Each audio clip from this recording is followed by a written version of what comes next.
Kwa kweli nashukuru sana kwa sababu imesaidia sana kupunguza masaa ambayo tungetumia labda kwa muda mrefu kwenda kuchukua sehemu nyingine, lakini hii imeokoa muda kwa kuwa nimetumia jana tu, alafu nilikuwa kwenye kazi maalum nikaacha kazi zangu nikaja kwa dakika chache, na hatimaye leo asubuhi tena nikaenda kwenye kazi zangu nikaacha kazi nikaja mara moja nimekipata, wala haikuchukua muda. Tunashukuru sana Mama Samia, popote ulipo nakushukuru sana, tunakusalimia sana wakazi wa Tanga. Tunasema mama, hili usiliache miaka 5 tena. Jina langu naitwa Neema Emedi Musami. Nashukuru kwa msaada ambao umefanya mama kurahisishia, kwani tulikuwa hatujui tuanzie wapi tuishie wapi, lakini kwa sasa nashukuru nimefanikiwa. Nimefanikiwa katika cheti cha kuzaliwa, na sasa naenda uhamiaji na kumalizia kupata namba yangu ya NIDA.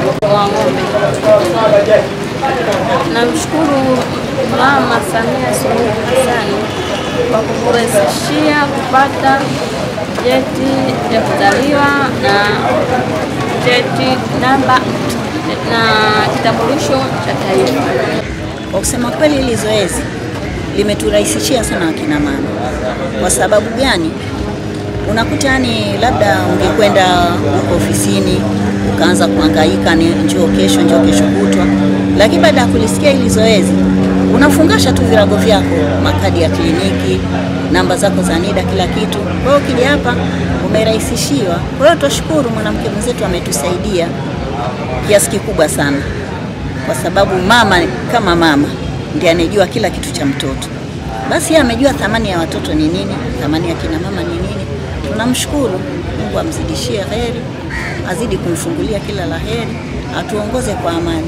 Huduma ni nzuri kwa sababu hapo awali tulikuwa wananchi walikuwa wanakuja ofisini, lakini kutokana na kwamba hii huduma sasa imewafuata wananchi huko mtaani, wananchi wengi wamepata huduma, kwa kwamba sasa tumewasogezea karibu, tumeweza kuchukua fomu, kuweza kujisajili.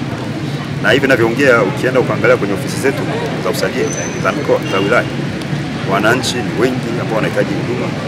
Lakini ni watoe wasiwasi, hili zoezi sio kwamba labda leo ndo mwisho, kwamba tutakapofunga kesho ndio itakuwa imefikia tamati. Hapana, hili ni zoezi endelevu.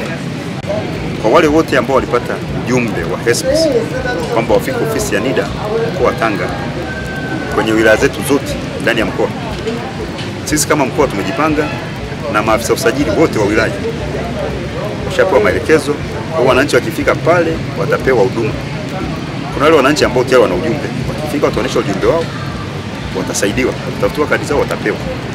Lakini kuna wale wananchi ambao wanasema wao walishabadilishaga namba zao za simu, hawaoni chochote, wasio na wasiwasi, wafike kwenye ofisi ya NIDA pale walipojisajilia. Maafisa wetu wamejipanga, wataangalia kwenye mfumo, watatafuta vitambulisho vyao, ikiwa vipo watapewa, kama vitakuwa vipo watapewa utaratibu mwingine.